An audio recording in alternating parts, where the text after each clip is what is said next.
జబర్దస్త్ ఖతర్నాక్ comedy show. జంతువులు ప్రేమించుకుంటే ఎలా ఉంటుందో తెలుసా? తెలుసుకోవాలంటే స్కిట్ చూడాల్సిందే. So let's welcome auto Ram Prasad and team. जग में माया బ్రతుకే మాయా వేదాలలో సారమింతేనయా ఈ వింతేనయా. నా పేరు దేవదాస్ అండి. ఈడేంటి దేవదాస్ అంటున్నాడు, బాటిల్ పట్టుకున్నాడు, సాల్వా ఉంది, పక్కన కుక్క లేదు అనుకుంటున్నారా? కుక్క ఉంది. అమ్మా కుక్క.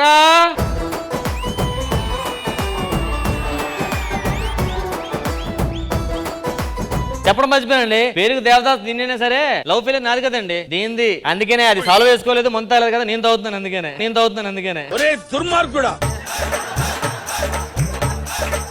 విశ్వాసం లేని కుక్క, లేకపోతే కనిపించిన ఆడకుక్క వెనకాల ప్రతి ఆడకుక్క వెనకాల వెళ్ళిపోతున్నాడు. దానికి వాండర్ ఉంటాడు, దానికి లేడీ ఉంటుంది, పరిచయం చేయాలి, తెలియాలి కదా నీకు. ఇది టీమ్ లీడర్ పోలికలు వచ్చాయి. ఇప్పుడు అసలు విషయం చెప్తానండి, మా కుక్క మాట్లాడుతుందండి బాబు. ఏమే కుక్క? ఏరా కుక్క చెప్పడం మర్చిపోండి, ఈ కుక్క పేరు దొర. ఎంతమంది దొరబాబు దగ్గర పనిచేసేది, ఆడు చేసి అదో పని బయట కాపలా ఉండేది. అన్ని బుద్ధులు దీనికి వచ్చాయన్నమాట. దాని తర్వాత ఖుష్బు గారి కూడా పనిచేసినట్లు నువ్వు. ఖుష్బు గారు చాలా బాగా చూసుకునేవారు. ఒకసారి ఎవరో గిఫ్ట్ ఇచ్చారని ఒక ఆడకొక్క పిల్లని తెచ్చి ఇంట్లో పెట్టింది. ఆ కుక్క పిల్లని బాగా చూసుకుంటుంది కదా అని చెప్పేసి నేను అలుగు బయటకు వచ్చాను. కరెక్ట్ చెప్పి ఏం జరిగింది అంటే ఖుష్బు గారు ఆ కుక్క పిల్లని ప్రేమగా చూసుకుంటుందని ఆవిడ లేనప్పుడు నేను కాస్త ప్రేమ ఎక్కువగా చూపించి ఇద్దరు పిల్లల్ని అన్నాను. చిన్న కథ కదిరిద్యా. కుక్క బుద్ధి చూపించుకున్నావు కదరా? అదే కుక్క బుద్ధి. ఏదో ఎక్కడ పడితే రోడ్డు మీద తిరుగుతున్నావు, కరుస్తున్నావు. రామప్రసాద్ వెళ్ళరా, ఎందుకు భయపడుతున్నావు? అరిచే కుక్క కరదు. చదువుకోలేదు నువ్వు? నేను చదువుకున్నా, ఇది చదువుకుందో లేదు. ఏం పాయింట్ పెట్టావన్నా? కుక్కలు పెంచేద్దా నేను చెప్పిన కదా. నిన్న నా చెప్పు తీసుకుని పోయింది తెలుసా? అది ఊరికే పట్టుకెళ్ళ చెప్పు. మరి నిన్న పక్క వీధిలో ఇది కరిచింది ఒకడిని, అందుకని చెప్పి పట్టుకెళ్ళింది. ఎందుకు? కుక్క కాడు చెప్పి తప్పు కదా, కరిచి ట్రీట్మెంట్ చేస్తుంది ఇదే దానికి. ఏదేమైనా కుక్కలు నాకు నచ్చాయి అబ్బా, అందుకే గవర్నమెంట్ వాళ్ళకి చెప్తా తీసుకెళ్ళిపోమని. ఒక్క కుక్కని తీసుకెళ్ళదే. ఏం మాట్లాడుతున్నారు కుక్కల గురించి? మగధీర సినిమాలో రామ్ చరణ్ గారి పేరేంటి? కాలభైరవ అంటే ఎవరు? దేవుడు అంటే మేము. కరెక్టే. కల్కి సినిమాలో ఏం చెప్పారు? కాలభైరవుడు వచ్చి కాపాడుతాడు అన్నాడు కదా, కాశీ కాపలాదాడు కాలభైరవ. తెలుసా? తెలుసు. అది మేమే. ఒక కుక్కని హీరోగా పెట్టి చార్లీ 777 అనే సినిమా తీసి ఇండస్ట్రీ ఇట్టు కొట్టారు. తెలుసా? అదిరా మా జాతి అంటే. అరే నీకు విషయం చెప్పనా, పక్కింట్లో ఒక అమ్మాయి వచ్చిందట్రా, ఆడకొక్క కూడా ఉందట దానికి. అప్పుడు డ్రీమ్ లోకి వెళ్ళిపోయావా?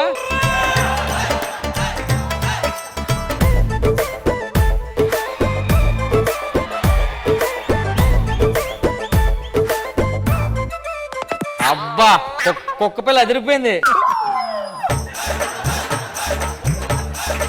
నేను కుక్క ఓనర్, నీది కుక్క. ఓ మీరు వానరా? ఇదా కుక్క? వా సరే అడుపుకెళ్ళమ్మా. ఆహా, కుక్క చూడాలగా ఎంత ప్రేమగా నాకేస్తుందో. ఎవరు చెప్పారా కుక్కలని మిమ్మల్ని? మేము కుక్క. అర్థమైందా నీకు? విషయం చేసా, గత జన్మలో బాయ్ ఫ్రెండ్స్ అందరూ కుక్కల్లో ఇప్పుడు పుడతారట మళ్ళీ. ఇప్పుడు రేవేం తీసుకోవడానికి వాళ్ళ ప్రేమగా నాకేయడానికి. చిట్టి నీకు ఫుడ్ తీసుకొస్తాను, ఇక్కడ ఉండు. అరే నేనేం ఫుడ్ తినేసి వస్తానే, వెయిట్ చేయి. అంత ఏమన్నా అర్థమైందా? ఏంటి ఎప్పుడు ఆడకుక్కలు చూడలేదు, ఏంటి అలా చూస్తున్నావు? చాలా మంది ఆడవాళ్ళు చూశాను కానీ ఇలాంటి ఆడకుక్కని అయితే చూడలేదు. నా వెనకాల బోల్డెన్ కాస్ట్లీ కుక్కలు తిరిగి వాటిని నేను దేకనివ్వలేదు. నేను దేకేదాకా ఏ కుక్కని వదలను. అయినా నువ్వు వేరు నేను వేరు. అవును, నువ్వు వేరు నేను వేరు. ఎందుకంటే నువ్వు ఏసీ రూమ్ లోనే ఉంటావు, నేను మాత్రం ఎక్కడ పడితే అక్కడే ఉంటాను. Both are not same. నువ్వు బ్రీడ్ అవ్వచ్చు, నేను cross breed. Both are not same.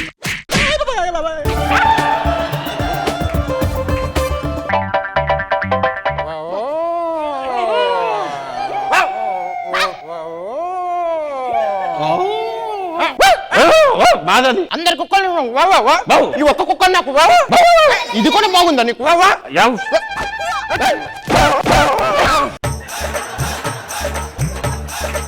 ఇదంత మంచోడు కాదు. అంత మంచిది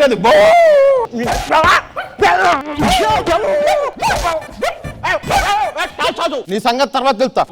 వచ్చేసాయి.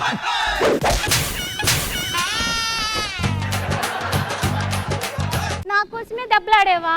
అవును, నీకోసమే దెబ్బలు తిన్నా. ఎక్కడ దెబ్బలు తగలేదు కదా? దెబ్బలు తగినా పర్లేదు, నేనంటే నీకు ఇష్టమే కదా. అంటే ఇష్టం అయ్యే ఉంటుంది.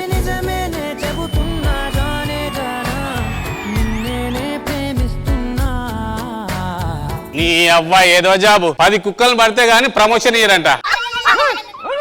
ఇదేదో జాతి కుక్కలాగా ఉంది, దీన్ని పడితే నా జాబ్ పోతుంది. ఇది అసలైన కుక్క అంటే.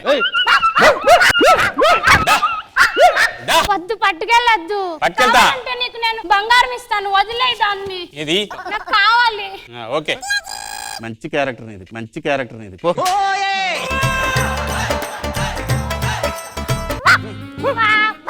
నేనంటే అంత ఇష్టమా బావు?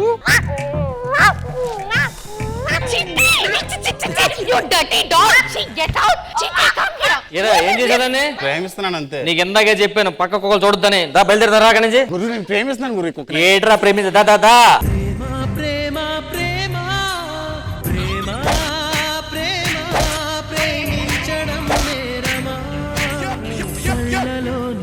కుక్కలు ఏం చేసే? ఆ పక్కెంటి కుక్క దగ్గరికి వెళ్ళిపోతుందండి మా కుక్క. అయితే మీరు సరిగ్గా నేర్పించుంటే ఇవన్నీ జరిగేవి కాదు. They are no bad dogs, only bad owners. మనుషుల కన్నా ఎక్కువ విశ్వాసం మూగ జీవులకు ఉంటాయి. అంటే వాళ్ళు కూడా ప్రేమించి ఎక్కువ ఉందంటారా? అబ్సల్యూట్లీ. కుక్కలంటే ఇది అది కాదు, వాళ్ళు మన స్ట్రీట్ కింగ్స్, మన ఇండియన్ డాగ్స్, మన హోమ్ గార్డ్. అది గుర్తుపెట్టుకోండి. Indians adopt indies. అయితే పంచే అడాప్ట్ ఇండీస్. నేను 40ని అడాప్ట్ చేసుకున్నా, మీరు కూడా వాటిని అడాప్ట్ చేయండి. అవి కుక్కలండి, వీళ్ళు మనుషులు. అందుకే వింతగా బిహేవ్ చేస్తున్నారు. ఈయన కొట్టాలి, ఈయన కొట్టాలి.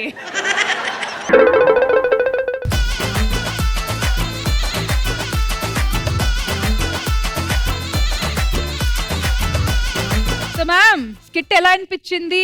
స్కిట్ బాగుంది, థీమ్ బాగుంది, మెసేజ్ చాలా బాగుంది. What you said is right. There are no bad dogs, only bad Bad owners. owners. Let's hope you all are fighting for it. Let's hope that things get better. Krishna Bhagavan garu, experiment బాగుంది, బాగా చేశారు. మీ ఉద్దేశం అర్థమైంది. కుక్కలుగా అందరూ బాగా చేశారు. శివాజీ గారు, మీకు ఈ స్కిట్ ఎలా అనిపించింది? అందరికీ సమానంగా జీవించే హక్కు ఉన్నప్పుడు జంతువులకు కూడా ఉంది, వాటిని మనం ప్రేమించాలి. కాన్సెప్ట్ మాత్రం బాగుంది. సరే, అన్ని స్కిట్ లో కామెడీ ఎక్స్పెక్ట్ చేయలేము, కొన్నిసార్లు ఇలాంటి మంచి మెసేజ్ కూడా చాలా ఇంపార్టెంట్. దయా గారు, మీకు ఈ స్కిట్ ఎలా అనిపించింది? అందరూ బాగా చేశారండి. డాగ్స్ గా చేస్తున్నప్పుడు పాపం మీ నీస్ అన్ని హర్ట్ అవుతున్నాయేమో, నేను చాలా చాలా వరీ అయ్యాను. బాగా చేశారు. Everybody did very well. Rohan, మీకు మూగజీవులు అంటే ఇష్టమా?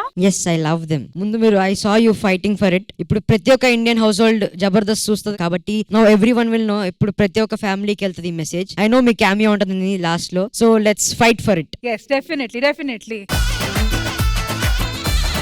రామ్ ప్రసాద్ గారికి కూడా జీవి జంతువులు అంటే చాలా ఇష్టం. కుక్కల్ని రెగ్యులర్ గా ఫీడ్ చేస్తూ ఉంటారు, నాకు వీడియోలు పంపుతూ ఉంటారు. సో 2 మాటలు మీ ద్వారా. నాకు బేసిక్ రష్మిన్ చూసింది అలవాటైంది లాక్డౌన్ లో. నేను ఊరినే బిస్కెట్ ప్యాకెట్లు కొని కార్లో పెట్టుకుంటాను సార్. నైట్ టైం అవగా నా కార్ రాగానే ఒక 10 కుక్కలు మా ఇంటి దగ్గర వస్తుంటాయి. 10 రూపాయలు బిస్కెట్ పెట్ట, మహా 2 పెడతాను, ఒక 5-6 ఉంటాయి, పెట్టి వెళ్ళిపోతారు. నైట్ టైం ఏమైనా ఫుడ్ మిగిలిపోతే అక్కడ పెట్టి వెళ్ళిపోతుంటా, అంతే. సన్నీ గారు కూడా తన తరఫు నుంచి ఒక డాగ్ ని, మన ఇండియన్ డాగ్ ని, మన వీధిలో ఉన్న డాగ్ ని అడాప్ట్ చేసుకొని దాని తర్వాత యుఎస్ కి పంపించారు. అండ్ యుఎస్ కి పంపడం, అబ్రాడ్ కి పంపడం చిన్న విషయం కాదండి. ఆల్మోస్ట్ ఒక 10 to 15 lakhs ఖర్చు అవుతుంది. ఆ ఖర్చు భరించి చేయడం అనేది చాలా గొప్ప విషయం సన్నీ.